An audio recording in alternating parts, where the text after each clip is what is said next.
स्वागत है आप सभी का हमारे इस YouTube चैनल पे एक बार फिर से। और आज की इस वीडियो में हम देखने वाले हैं कक्षा 10 के गणित का प्रतिदर्श प्रश्न पत्र, जो कि बोर्ड द्वारा जारी किया गया है। यूपी बोर्ड द्वारा जारी किया गया है 2021-22 के लिए। बिल्कुल नया है और इसके जो निर्देश है उसके संबंधित हमने एक वीडियो बनाया था जहाँ पे हम पूरा समझा चुके हैं। हालांकि इन निर्देशों में कुछ ख़ास बात, बहुत ज़्यादा ख़ास बात तो नहीं है, लेकिन जितनी बातें दी गई हैं वो अपने में ही ख़ास बात है। तो उस वीडियो को मैं उम्मीद करता हूँ कि आप देख चुके होंगे, और नहीं देखे होंगे तो ये प्रश्न पत्र आप डाउनलोड कर लीजिएगा। गूगल क्रोम खोलिएगा, ऊपर लिखिएगा यूपी बोर्ड मॉडल पेपर कक्षा 10 ऐसे लिख करके सर्च कर लेंगे। आपको जो भी बोर्ड के लोगों के साथ पहली वेबसाइट देखने को मिलेगी उस पर क्लिक करेंगे तो वो एक ऐसे पेज पे लेकर जाकर आपको पहुंचा देगी जहां से आप 9, 10, 11, 12 सभी क्लासों की सभी विषयों के और जो मॉडल पेपर उपलब्ध कराए गए हैं वो आप डाउनलोड कर सकेंगे। तो वहीं से हमने इसे भी किया है और ये तो हमने इसका फ़ोटोकॉपी करा लिया है।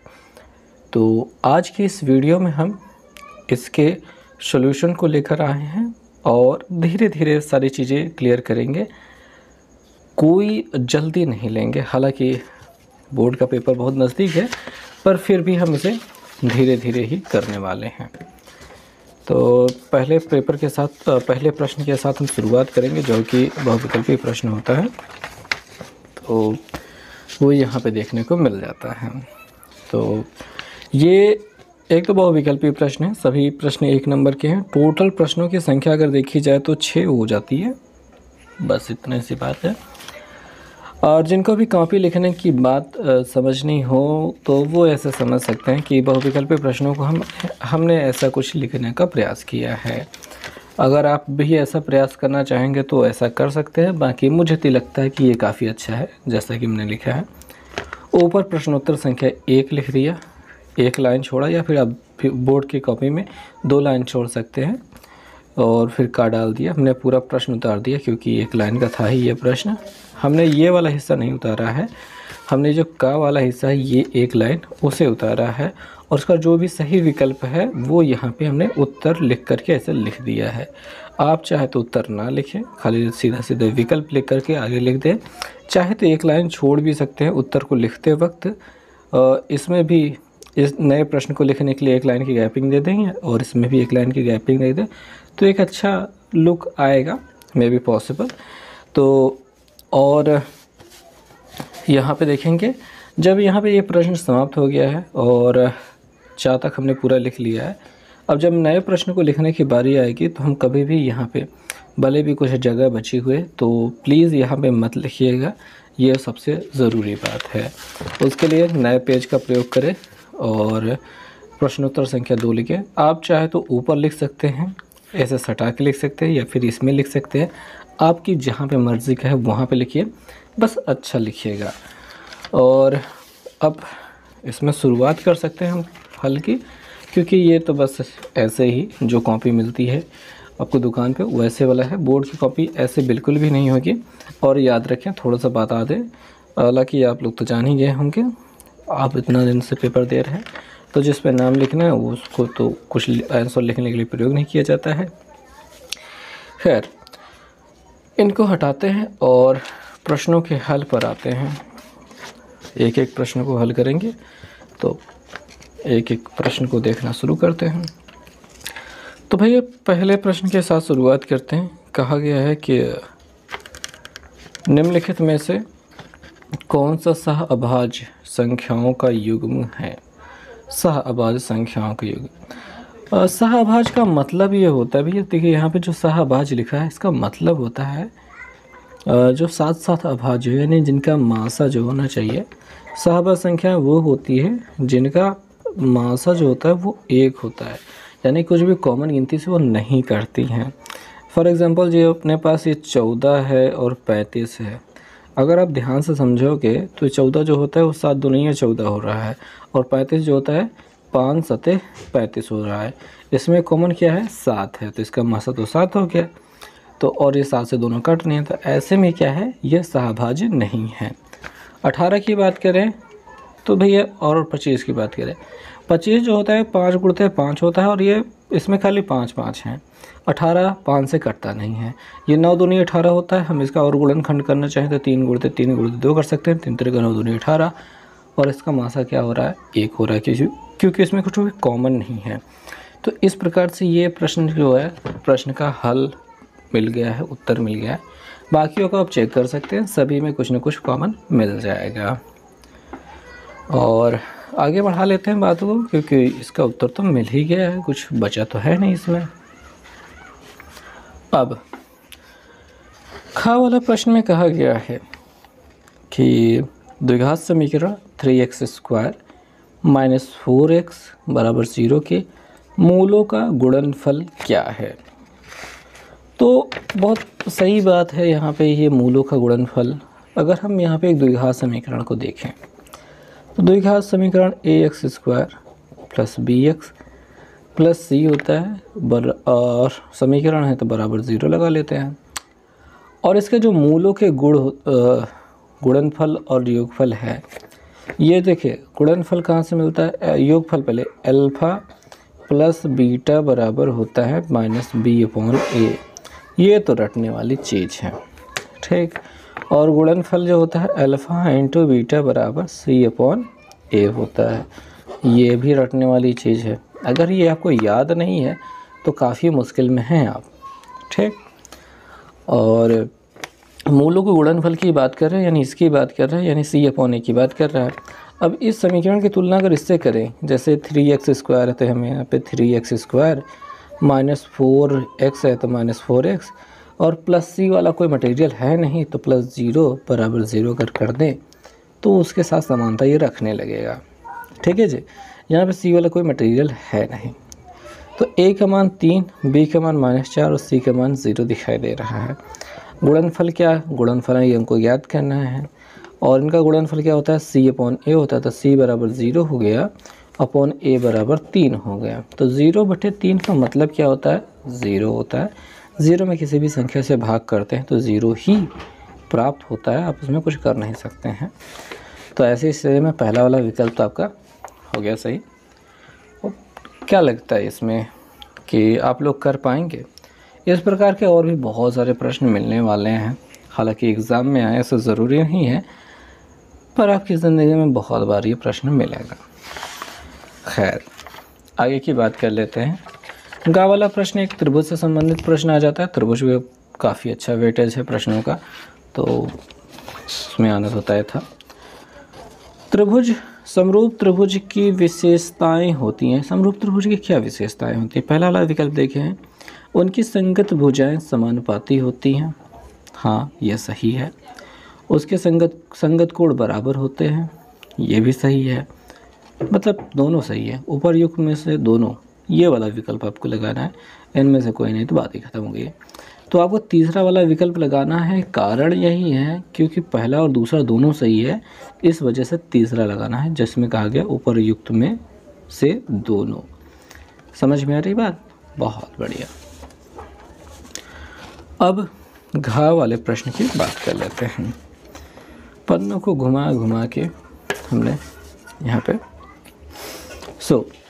घा वाले प्रश्न की अगर बात कर ली जाए तो इसमें हमको इसका मान याद करना है, cos 30 sin 60 sin 30। तो उसके लिए हमें टेबल तो याद होनी चाहिए। तो जिनको भी टेबल नहीं याद हो तो याद कर लो भैया, साइन की वैल्यू आपको याद रखनी है बस। देखिए 0 अंश होता है, 30 अंश होता है, 45 होता है, 60 होता है और 90 होता है। ये तो उतने कोण होते हैं 5। और साइन 0 का मान 0, 30 का मान 1/2, इसका मान 1/√2, √3/2 और 1। ये तो हो गया साइन की वैल्यू। कॉस की वैल्यू अगर याद करनी है इसी को उल्टे क्रम में लिखते चले जाइए। और ये लिख लिया हमने, और यहाँ पे 1/2 हो गया, ये 0 हो गया। बाकी tan की वैल्यू अगर आपको लिखनी है, tan की वैल्यू लिखनी है तो sin अपॉन कॉस कर लीजिए, यानी साइन की जो भी वैल्यू है देखिए होता क्या है, tan थीटा बराबर होता है sin थीटा बटे cos थीटा। ओके, तो साइन अपॉन कॉस कर लीजिए, 0/1 बराबर 0, 1/2/√3/2, तो बटे दो वाला हिस्सा कट जाएगा, 1/√3 दिखाई देगा ऐसा। अब इतना बटे इतना करेंगे तो पूरा पूरा कट जाएगा, कुछ नहीं बचेगा, तो 1 भाग कर रहे हैं ना, ये बटे 2 कट जाएगा, √3/1 मिलेगा जिसको हम √3 कह सकते हैं, और 1/0। देखिए भैया 0 से भी किसी भी संख्या में जब भाग देते हैं तो वो अपरिभाषित प्राप्त होता है, तो यहाँ पे भी अपरिभाषित प्राप्त होगा।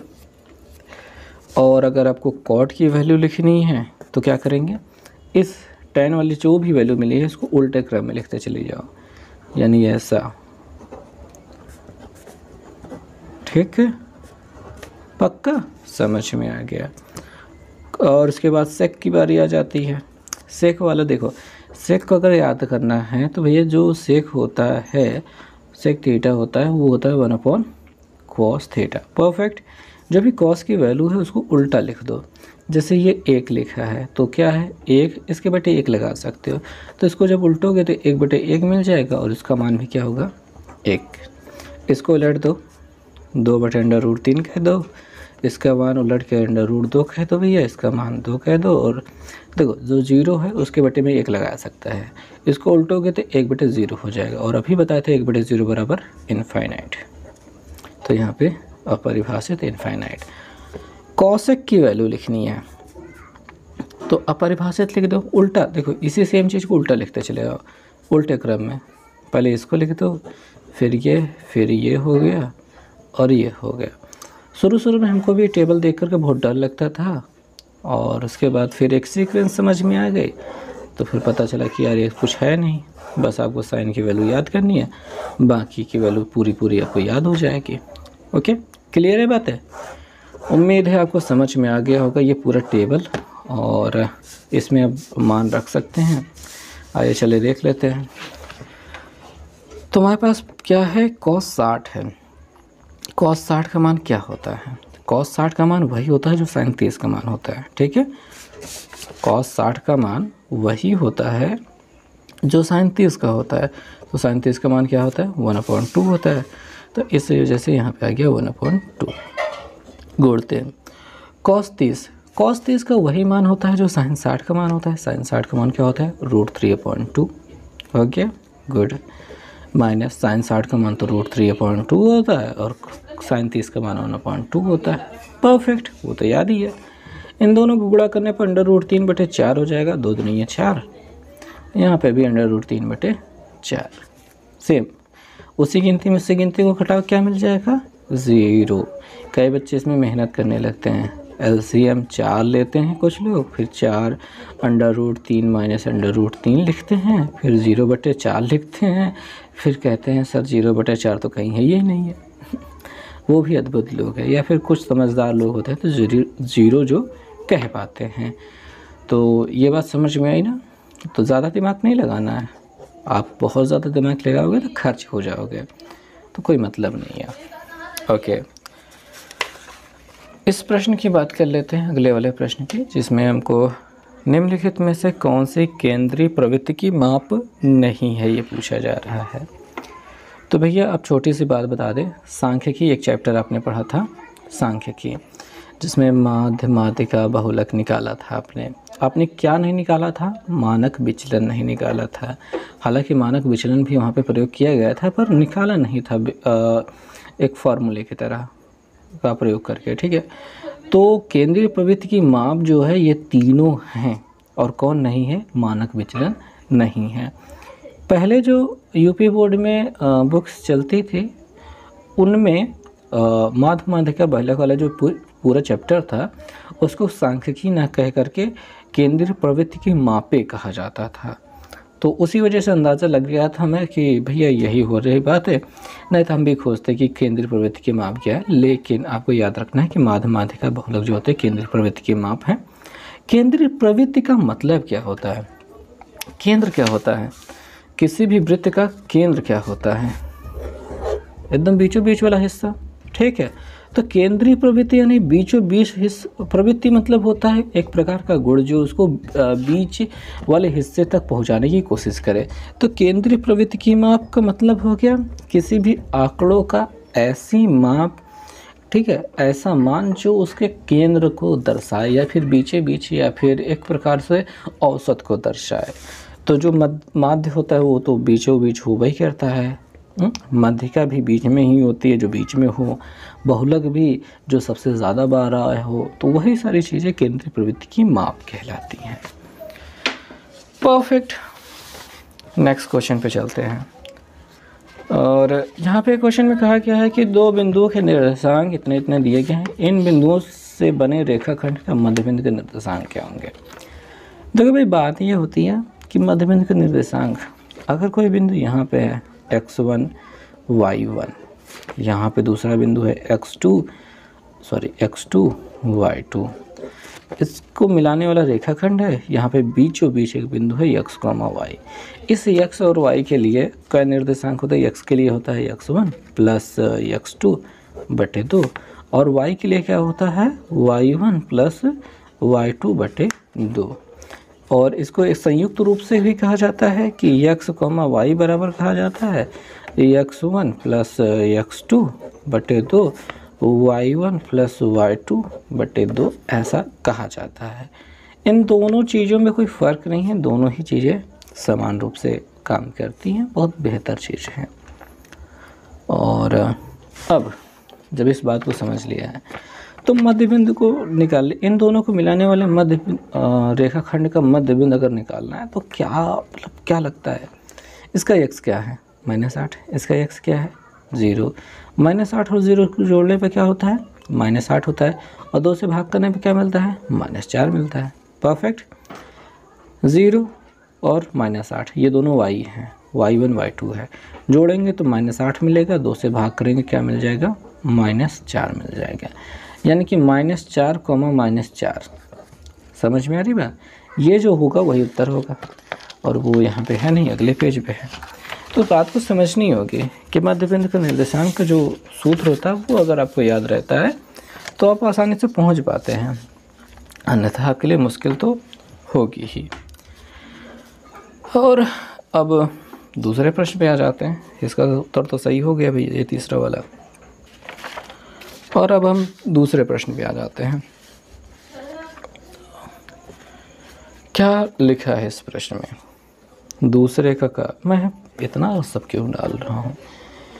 देखो भैया, इस सवाल को हल करने के लिए आपको बाकायदा लिखना होगा। 1 नंबर का ये प्रश्न है लेकिन आपको लंबा लिखना होगा। प्रश्न में कहा गया कि द्विघात समीकरण का विभेदक ज्ञात कीजिए और मूलों की प्रकृति ज्ञात कीजिए। तो इस सवाल को हल करने के लिए आपको सबसे पहले तो सवाल को क्या दिया गया है वो देखना पड़ेगा और उसको लिखना भी पड़ेगा बाकायदा। तो आपको सबसे पहले तो यही लिखना चाहिए, द्विघात समीकरण, यही आपको दिया है 2x² - 4x + 3 = 0।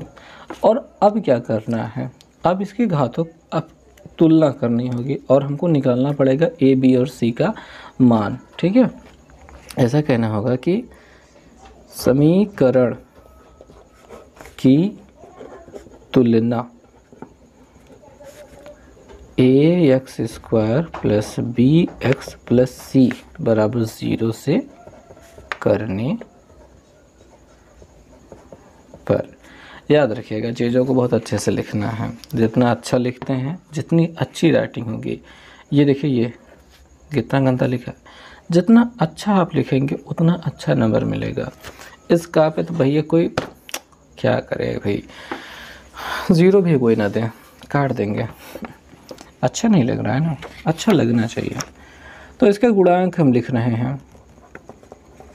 ये तुलना करने का मतलब क्या, a = 2 प्राप्त करना, b = -4, b = -4। कई बच्चे इसके साथ x भी झोंक देते हैं या फिर माइनस को छोड़ देते हैं, तो आपको समझना पड़ेगा कि क्या लिखने हैं क्या नहीं लिखना है। तो हो गया। अब हमें विविक्तर ज्ञात करना है। छोड़ो यार, कुछ भी हो। विविध कर डी बराबर क्या होता है, वो होता है बी स्क्वायर माइनस 4ac, और इसी का मान हमको याद करना है। तो बी का मान तो -4 है, ए का मान 2 है, सी का मान 3 है। 4 चौके 16 होता है, 4 दूनी 8, 8 त्रिक 24। 16 में से 24 घटाने पे क्या मिलेगा? अगर आप उनमें से हैं जो कह दें कि सर 16 में 24 घटेगा ही नहीं, तो मज़ा आ जाएगा। खैर, आपको मिल जाएगा -8। ठीक है, तो विविध का डी का मान -8 मिल जाना एक प्रकार का उत्तर हो गया है। और इसके मूलों की प्रवृत्ति की बात कर लेते हैं। चूँकि हमको यहाँ पे लिखना पड़ेगा डी की जो वैल्यू है वो <0 है, 0 से छोटी है, इसलिए समीकरण के मूल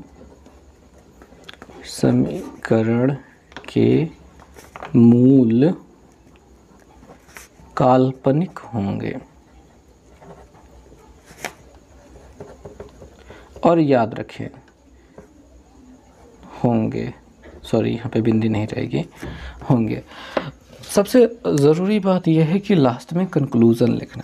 अगर आप कंक्लूज़न नहीं लिखते हैं तो आप कंफ्यूजन में पहुंच जाएंगे, और ऐसी स्थिति आपके लिए बहुत ही दुखदाई होगी।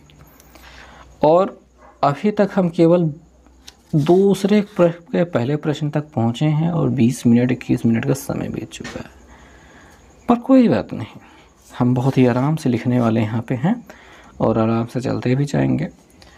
आपको किसी को समझाना नहीं होगा, जल्दी जल्दी लिखना होगा, तो आपकी स्पीड मेंटेन रहनी चाहिए आपके एग्ज़ाम के दौरान।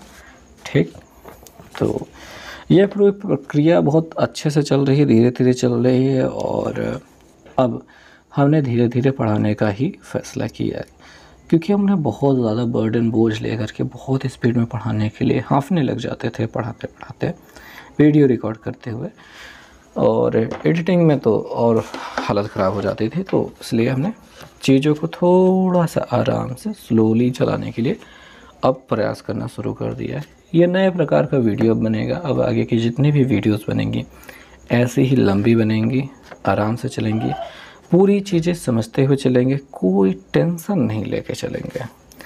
जिनको भी देखना है वो बहुत प्यार से आराम से देखेंगे। इस प्रश्न के लिए, अब इस प्रश्न के लिए पूरा अच्छे से लिखने का मन तो नहीं है, फिर भी हम जिस भी प्रकार से चलेंगे वो चलते जाएंगे। तो ख नंबर प्रश्न है, इसमें त्रिकोणमितीय सवाल है, लिखा है 15 cot a बराबर 8। अब इस प्रश्न में आप क्या करेंगे? ये बहुत मुश्किल लगता था, लेकिन जब तक हमने 15 को बटे में भेजना नहीं सीखा था तब तक। अब लाल बटे कक्का को देखने की बारी आ जाएगी। अब लाल बटे कक्का आप यहाँ पर रफ में भी लिख सकते हैं, साथ में भी लिख सकते हैं। फ़िलहाल हम यहाँ पे लिख लेते हैं लाल बटे कक्का, और एक कॉट है साइन कॉस टैन कॉट, आधार बटे लंब।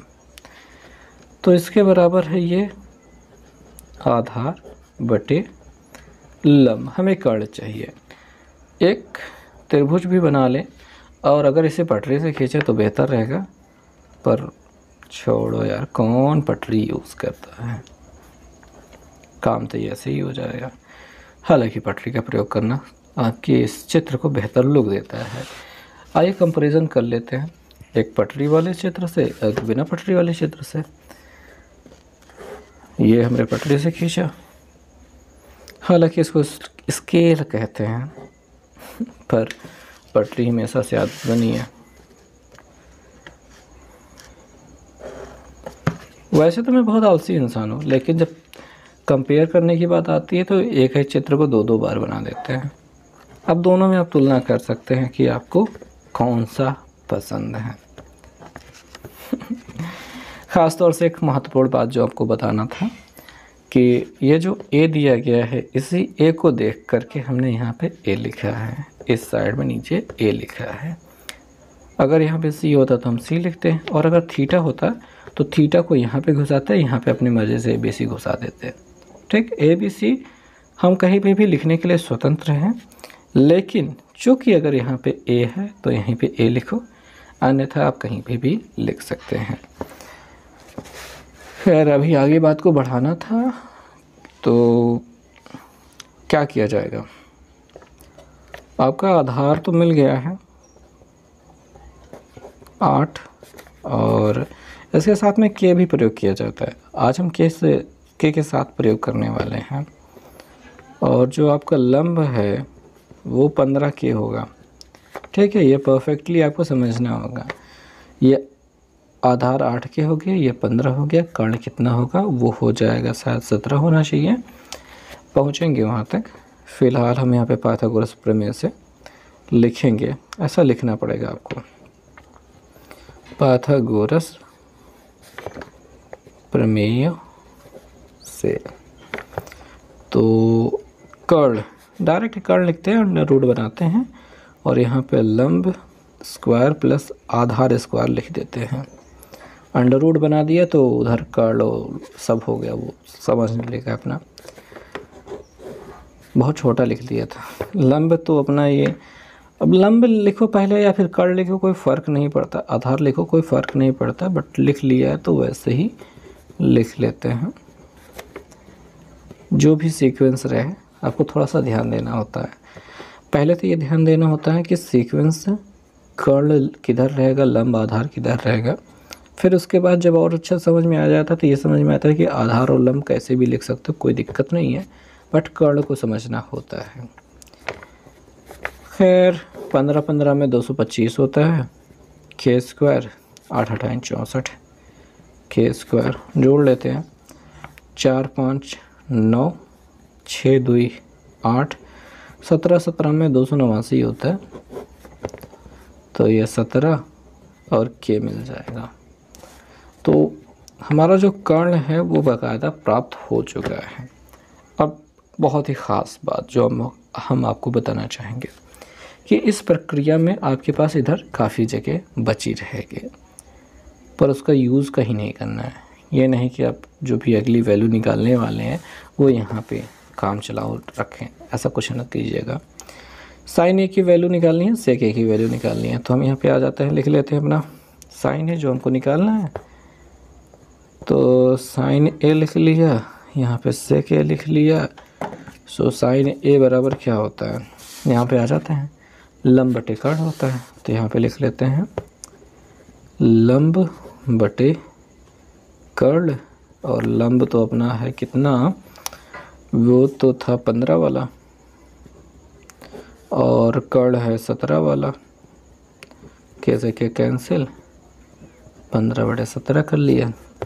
सेक पे आ जाते हैं, तो sine cos tan cot sec, मतलब कर्ण बटे आधार। तो यहाँ पे हमने लिख लिया कर्ण बटे आधार लिख लिया। कर्ण तो अपना मिला था ये 17 के और आधार मिल गया था 8 के, तो यहाँ पे 17 बटे 8 हो गया के को काटने के बाद। तो ये दोनों उत्तर हो गए। और इस प्रकार से आपको देखिए लाल बटे का को ना लिखना है और ये जो गंदा वाला चित्र बनाया वो नहीं लिखना है, और लिखना है साथ में ये प्रश्नोत्तर संख्या 2 डाल चुके रहोगे और खा लिखना, ठीक है। और इस प्रश्न के लिए सवाल उठाने की ज़रूरत तो मुझे महसूस नहीं होती। ऐसा ज़रूरी नहीं है कि आप इसे उतारें, ये जो लिखा है काले पेन से उतारें, ज़रूरी नहीं है, पर बहुविकल्पी प्रश्नों के लिए उतार लिया काफ़ी है। और इस भी प्रश्न में हमको खाली ये द्विघात समीकरण उतारना है, विविध कर तो ज्ञात कर ही रहे हो, तो बाकायदा ऐसे धीरे धीरे चलते जाना है। और अब प्रश्न संख्या दूसरे का गा की बात कर देंगे। इस प्रश्न में समरूप त्रिभुज दिए गए हैं, यानी त्रिभुज वाला चैप्टर की बात है। प्रश्न में बहुत ही लंबी चीज़ें दी गई हैं और इसको तो एक बार को समझ में नहीं आता कैसे लिखें, यार ये बहुत गंदा लगता है लिखने में। खैर फिर भी ट्राई करते हैं। हमको क्या दिया गया है, 2 समरूप त्रिभुजों के क्षेत्रफल क्रमशः इतने और इतने दिए गए हैं, तो हमको उनको लिखने हैं। और लिखने के लिए हमको ऐसे ही लिखना चाहिए, 2 समरूप लिख लिया त्रिभुजों का, या फिर के लिखना चाहिए था, छोड़ो अब उसको गलत थोड़ी ना काटने जाएंगे। दो समरूप त्रिभुजों के क्षेत्रफल क्रमशः 121 वर्ग सेमी तथा 289 वर्ग सेमी है। अब हमको याद करना है इसे संगत भुजाओं का अनुपात। तो यहाँ पे हम लिखेंगे चूंकि समरूप त्रिभुजों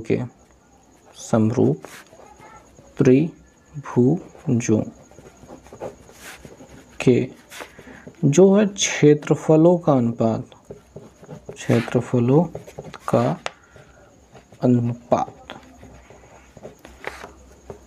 उनकी संगत भुजाओं के वर्गों के अनुपात के बराबर होता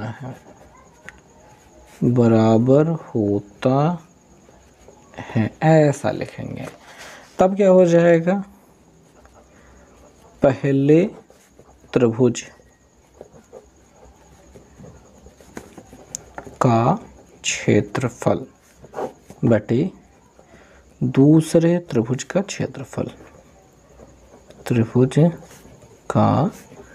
क्षेत्रफल, ये बराबर हो जाएगा पहले त्रिभुज की भुजा की घाते 2 बटे दूसरे त्रिभुज की भुजा की घाते 2। अच्छा, इस सवाल को ऐसा ही लिखना चाहिए मेरे ख्याल से, और कुछ है नहीं इसमें करने के लिए। इसका 121 हो गया, इसका 289 हो गया, और ये हम इसको A1 इसको A2 कर लेते हैं, घाते 2 कर लेते हैं, दोनों पक्षों को वर्गमूल लेने पर। ये भुजा हमने A क्यों नहीं है, भुजा 1 भुजा 2 भी लिख सकते थे ना, ऐसे लिख सकते थे भुजा 1 भुजा 2, तब पर भी काम हो जाता। वर्गमूल दोनों पक्षों का वर्गमूल लेने पर, तो यहाँ पे तो 121 बटे 289 हो गया। यहाँ पे हम कह सकते हैं कि भुजा 1 बटे भुजा 2 हो गया। 21 का वर्गमूल 11 होता है, 289 का 17 में 289 होता है, तो भुजा 1 बटे भुजा 2 प्राप्त हो जाएगा।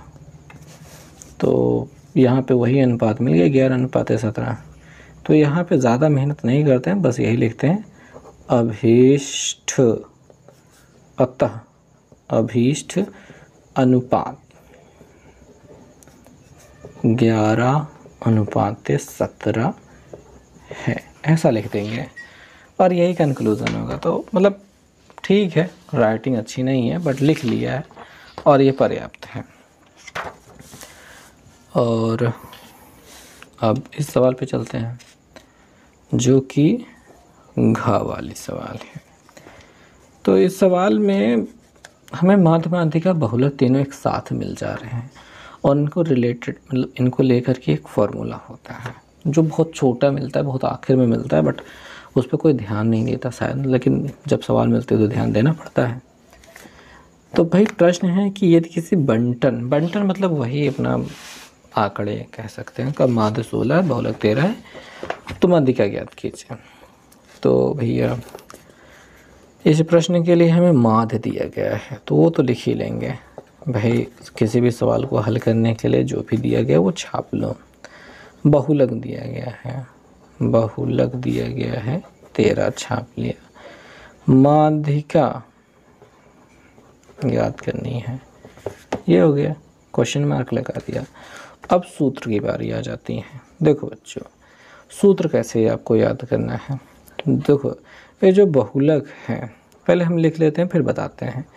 बहुलक बराबर 3 गुणते माध्यिका या फिर माध्यक कहा जाता है, माध्यिका माइनस 2 गुणते माध्य।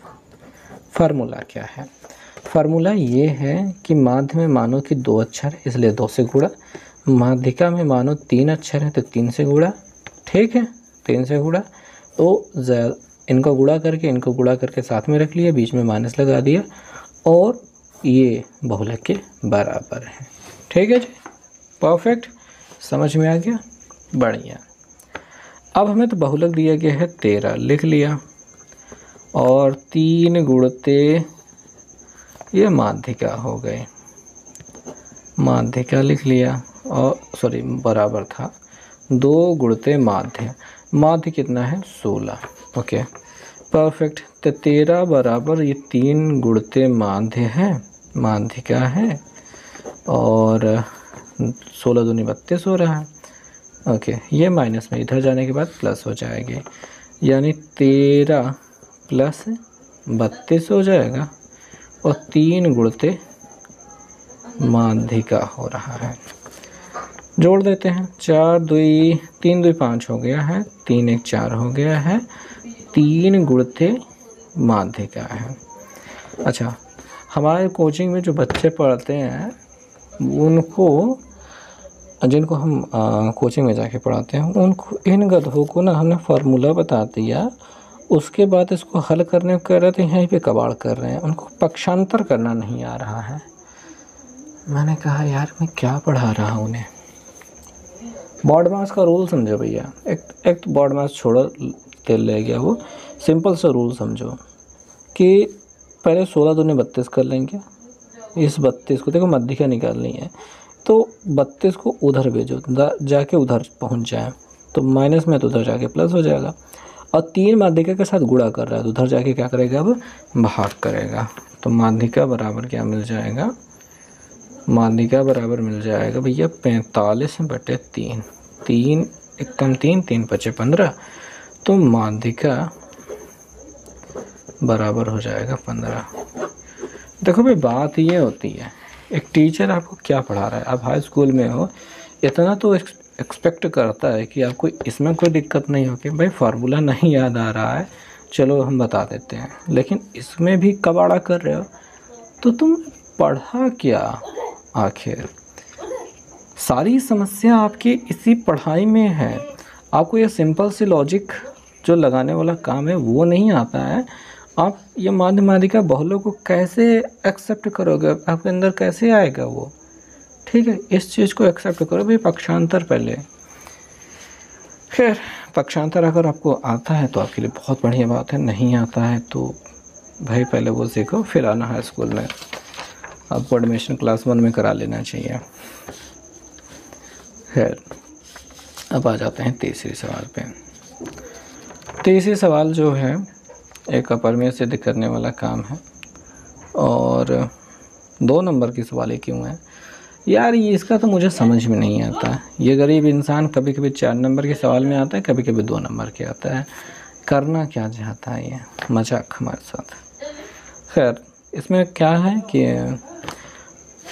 तीसरा प्रश्न है, सभी प्रश्न 2-2 नंबर के रहेंगे, और ये पहला प्रश्न है, देखो भाई ये दूसरे वाले से बहुत आसान है, और हालांकि ये खुद भी आसान होता है, इसमें कोई भी बड़ी बात नहीं होती, एक सिंपल तरीके से एक ढर्रे पे चलते चले जाओ, काम हो जाएगा। तो प्रश्न क्या है कि सिद्ध कीजिए कि √3 एक अपरिमेय संख्या है, तो सिद्ध करना शुरू करेंगे।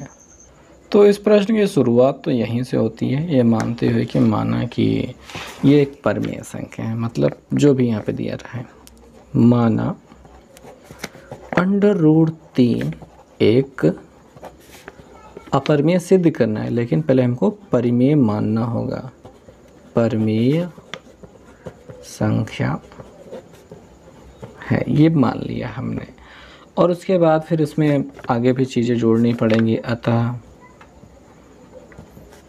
इसे a/b या p/q लिख लें, a/b के रूप में लिखा जा सकता है, लिखा जा सकता है, जहाँ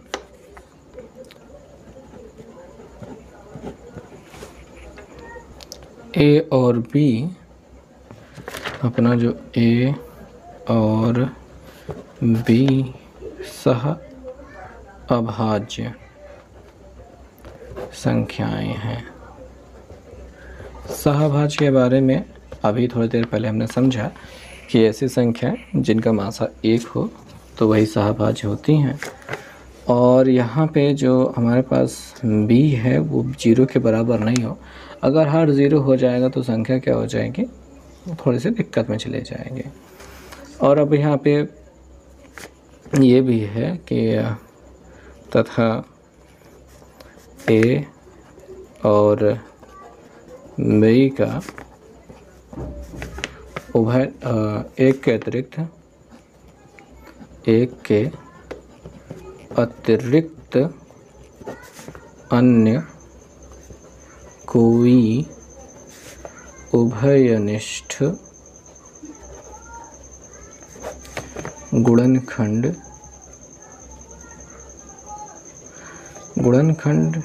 सही बात, उभयनिष्ठ गुणनखंड या फिर मासा कह सकते हैं उसको, नहीं है,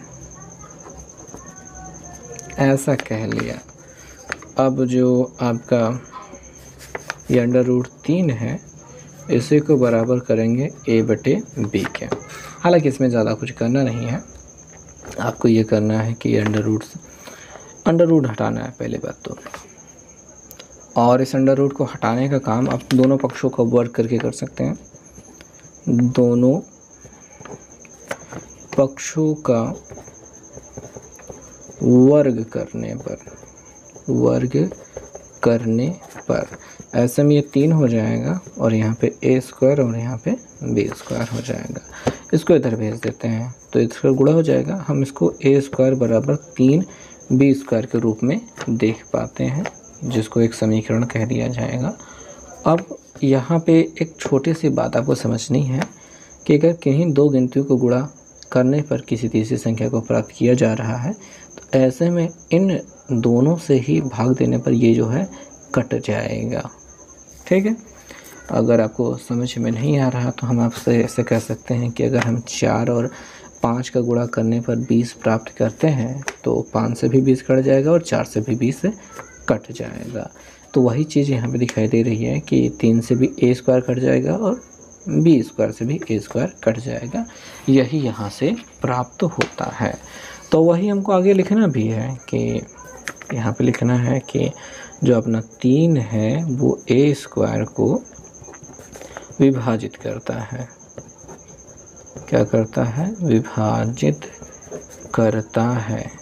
इस सवाल में यही सारी चीज़ें आपको लिखनी हैं। और यहाँ पे आपको ये भी चीज़ लिखना है कि जो हमारा 3 है, ठीक है, वो a को भी विभाजित करता है। ये है प्रमेय से। भाई बात समझेंगे, समझना क्या है, कोई बात बड़ी बात नहीं है कि 3 a² को विभाजित कर रहा है, यानी 3 a² को किसी संख्या का वर्ग, मतलब कि जैसे 6 का वर्ग होता है 36, 3 36 को विभाजित कर रहा है जो कि 6 का वर्ग है। ऐसी स्थिति में जो 3 है वो 6 को भी काट लेगा।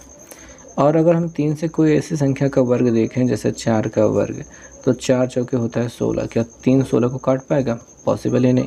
तो 4 को भी ये नहीं काट पाता है ना। तो ऐसी हर एक संख्या जिनके वर्ग को 3 काट सकता है वो हर एक संख्या 3 से कट जाएगी। पॉसिबल है, हर एक संख्या के लिए यही होता है। तो वही सेम चीज़ है कि 3 अगर a² को विभाजित करता है तो 3 a को भी विभाजित करता है। और तब हम क्या करते हैं, तब हम इस हिसाब से a को लिख सकते हैं 3m, लिख सकते हैं,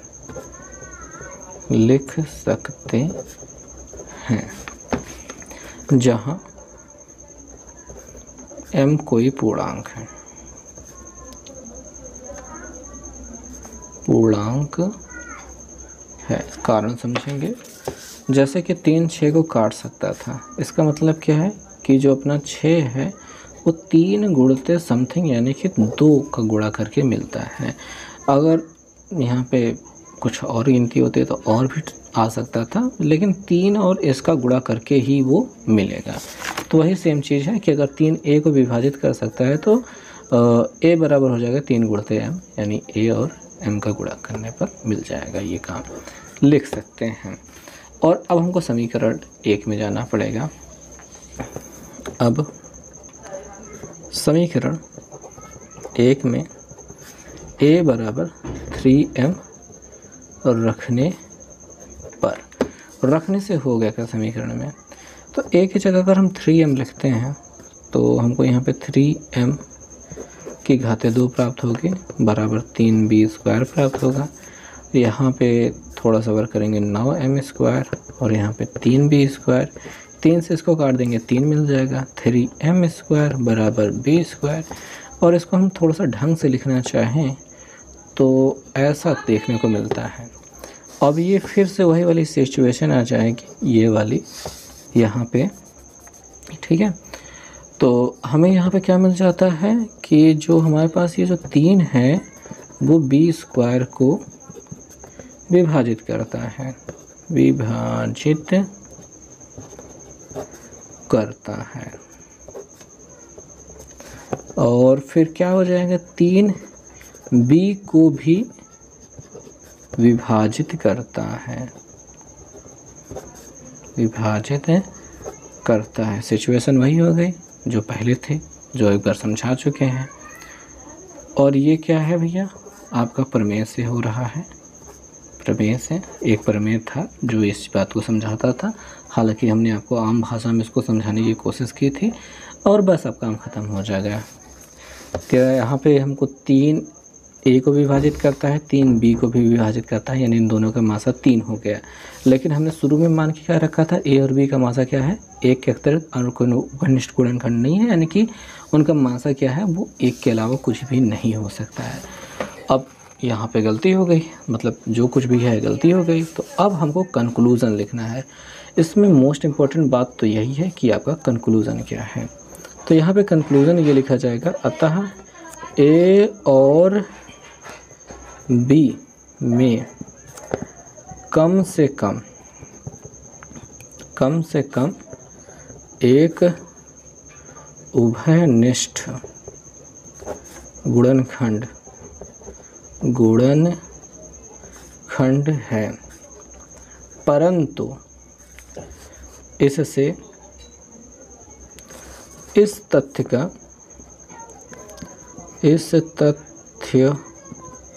का विरोधाभास प्राप्त होता है, विरोधाभास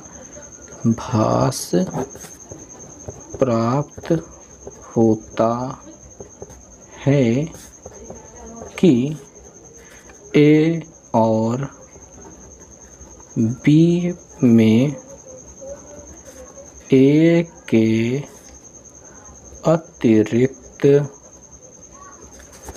अन्य कोई उभयनिष्ठ गुणनखंड नहीं है। समझ में आई बात। और यह विरोधाभास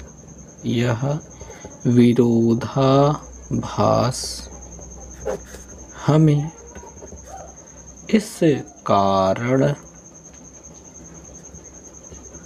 प्राप्त हुआ है क्योंकि हमने एक त्रुटिपूर्ण कल्पना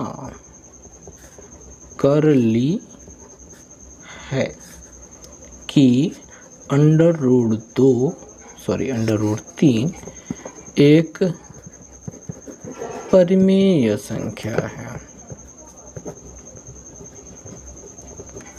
अतः इससे यह निष्कर्ष निकलता है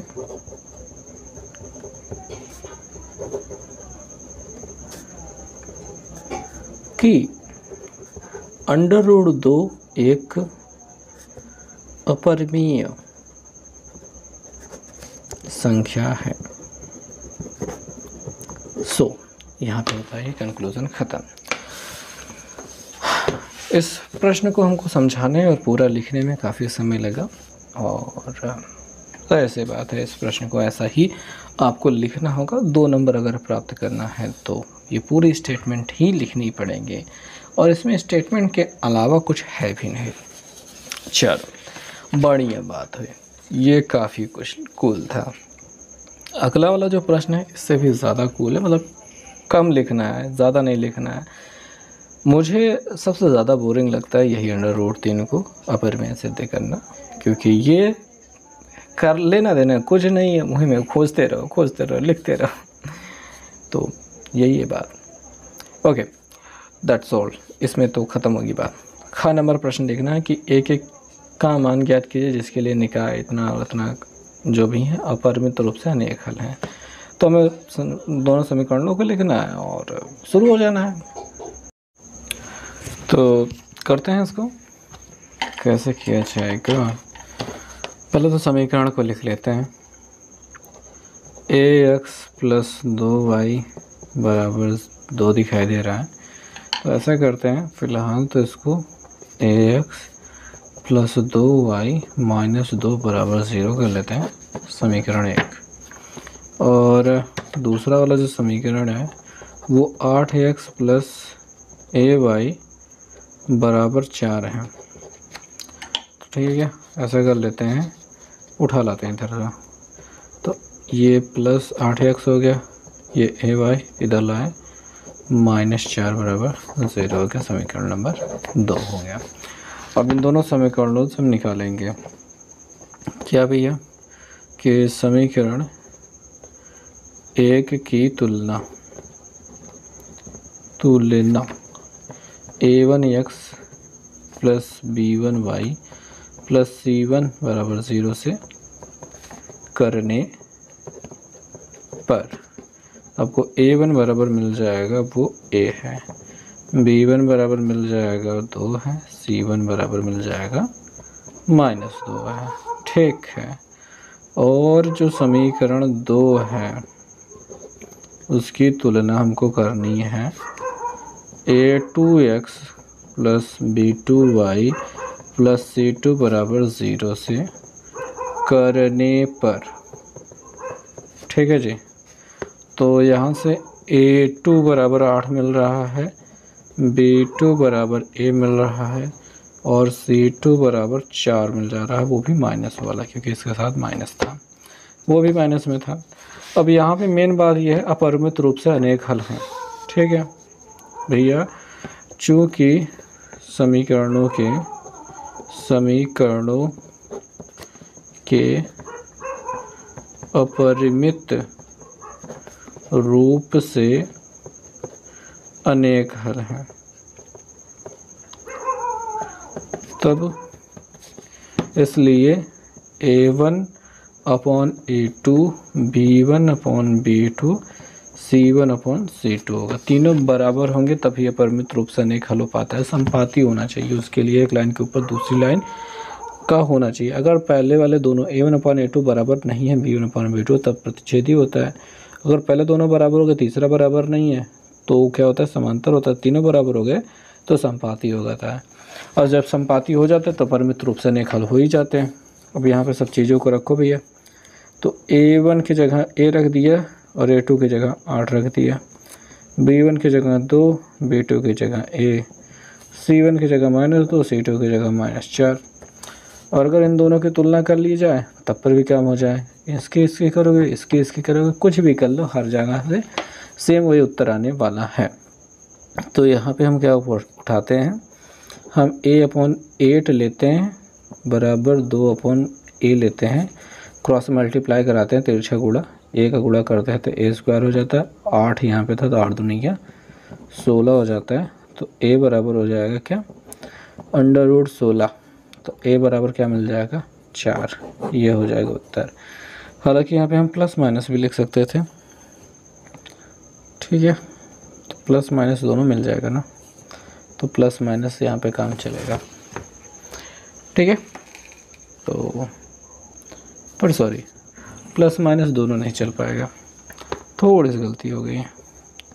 हमको यहाँ पे केवल प्लस लेकर के काम चलाना होगा, माइनस वाला पार्ट इसमें काम नहीं कर पाएगा। ओके, तो परफेक्ट, ये आंसर हो चुका। a बराबर +4 ये के लिए लिखेंगे आप, काम हो जाएगा ख़त्म। दूसरे वाले प्रश्न पे आ जाते हैं। यहाँ पे एक लंबा सा त्रिभुज वाला प्रश्न दिया गया है, काफ़ी खाते पीते ख़ानदान से ये। तो क्वेश्चन में क्या दिया गया है कि यहाँ पे इतना इतना दिया गया है, सिद्ध करना है कि समद्विबाहु त्रिभुज है। पहले जो चीज़ दी गई उसको छाप लेते हैं, ऐसे लिखते हैं दिया है, क्या दिया है भैया, दिया है। पहले बात तो हम लिखते हैं त्रिभुज, त्रिभुज PQR में, त्रिभुज PQR में ये चीज़ दी गई है। क्या दिया है, PS/SQ बराबर दिया है PT/TR, ठीक है, कोई बात नहीं, तथा कोण PST बराबर कोण PRQ। परफेक्ट, तो सिद्ध क्या करना है वो लिख लेते हैं, सिद्ध करना है। क्या सिद्ध करना है भैया, त्रिभुज PQR, त्रिभुज PQR समद्विबाहु त्रिभुज है, समद्विबाहु त्रिभुज है। तो अब करना ये है कि हमको इसका चित्र बनाना ज़रूरी है, ठीक है। तो चित्र बना लेते हैं और फिर उसके बाद काम बढ़ाते हैं आगे वाला। तो भैया ये रहा, ये और ये भी, ये हो गया, और ये जो बचा है ये भी हो गया, खत्म। उसका नाम P हो गया, ST, यहाँ पे S है, T है, यहाँ पे QR, ये लाइनें दी गई है, ठीक है। तो सबसे पहला काम PS/SQ और PT/TR दिया गया है, तो हम ऐसा लिखते हैं, त्रिभुज PQR में PS/SQ बराबर PT/TR, ये क्या है, दिया है। और दिया होने के साथ में जब भुजाओं का अनुपात बराबर दिया होता है तो ये दोनों समांतर हो जाते हैं, ठीक। तो आधारभूत समानुपातिकता प्रमेय के विलोम से, आधारभूत समानुपातिकता प्रमेय के विलोम से क्या मिल जाएगा, ST समांतर मिल जाएगा QR, ठीक है जी। ये दोनों लाइनें समांतर हो गए। जब ये दोनों लाइनें समांतर हो गई तो ये दोनों कोण क्या होंगे, संगत हो गए। यहाँ पे हो जाएगा तब कोण PST बराबर PQR, कोण PQR, ठीक है। और इसको कहेंगे संगत कोण, संगत कोण। और भैया ये वाली लाइन, ये वाला कोण इसके बराबर हो गया, ठीक। तब ये वाला कोण इसके भी बराबर होगा, कारण इसका ये वाला बराबर दिया है, यहाँ पे ये दिया है PST PRQ दोनों पहले बराबर दिए थे, हमने कह दिया ये वाला इसके बराबर है, ये वाला इसके बराबर दिया था, तो ये दोनों आपस में बराबर होंगे। तो हम बस ये लिखेंगे, तथा कोण PQR कोण PRQ, और चूँकि PST बराबर PRQ, कोण PST बराबर कोण PRQ। ठीक, तो बस हो गया काम। देखो ये दोनों बराबर हो गए, तो इसको भी बराबर होने की वजह से ये लोग भी बराबर हो गए। जब ये दोनों कोण बराबर हो गए, ये दोनों कोण बराबर हो गए, तो इस त्रिभुज की जो सम्मुख भुजाएं होंगी वो क्या हो जाएंगी, बराबर हो जाएंगी। और तब PQ बराबर PR, तब PQ बराबर PR हो जाएगा। ये क्यों, त्रिभुज की बराबर त्रिभुज कोणों की सम्मुख भुजाएं, ऐसा लिखेंगे, बराबर कोणों की सम्मुख भुजाएं, क्योंकि बराबर कोणों की सम्मुख भुजाएं क्या होती हैं, बराबर होती हैं, इसलिए बराबर हैं। अतः त्रिभुज PQR समद्विबाहु त्रिभुज है, समद्विबाहु त्रिभुज है। तो बस हो गया काम खत्म। समझ में आया ना बात। ये अनुपात दिया है बराबर, तो रेखाएं हो गई समांतर, रेखाएं समांतर, ये वाला कोण संगत कोण बराबर, ये वाला पहले दिया गया, ये वाला इसके बराबर, ये वाला इसके बराबर। एक अपगृहीता आपने पढ़ी थी, अपगृहीत जो पढ़ा था ना आपने, उसमें यही तो था कि अगर एक किसी लाइन के बराबर या फिर एक किसी वस्तु के बराबर दो अलग अलग वस्तुएं हों, तो वो दोनों अलग अलग वस्तुएं भी आपस में बराबर होती हैं। यानी इस कोण के बराबर ये भी है, इस कोण के बराबर ये भी है, तो ये दोनों भी आपस में बराबर होंगे। तो वही सेम चीज़ यहाँ पे अप्लाई हो रहा है। ओके, सो नेक्स्ट क्वेश्चन पे देख लेते हैं। यहाँ पे क्या लिखा गया है, 40 सेंटीमीटर ऊंचे शंकु के छिन्नक के वृत्ताकार सिरों की त्रिज्याएं 38 और 8 हैं, और शंकु की तिर्यक ऊंचाई ज्ञात कीजिए। तो जो शंकु है, छिन्नक, शंकु का छिन्नक है, ठीक है, इसका चित्र बनाने की आवश्यकता तो नहीं है, बाकी आपको बना के दिखा देते हैं कि छिन्नक कैसा होता है। ये हो गया लैंप वाला जो हिस्सा होता है उसी के जैसा है, और 40 सेंटीमीटर ऊंचे, यानी इसकी ऊंचाई जो है ये वाली 40 सेंटीमीटर की है, और त्रिज्याएं उसकी कौन सी हैं, 38 की हैं और 8 की हैं। तिर्यक ऊंचाई L हमको याद करनी है। तो हमको क्या क्या दिया गया है, शंकु की सीधी ऊंचाई हमको 40 सेंटीमीटर दी गई है। शंकु की जो त्रिज्याएं हैं, R1 हम कह सकते हैं 38 की है, और R2 हम कह सकते हैं 8 की है। तिरछी ऊंचाई हमको L बराबर ज्ञात करनी है। इन तीनों के बीच का रिलेशन क्या होता है, मतलब चारों के बीच का, तो L बराबर √h² plus R1 minus R2 whole square, घटा के तब वर्क करना है। ठीक, सिंपल सा प्रोसेस होता है।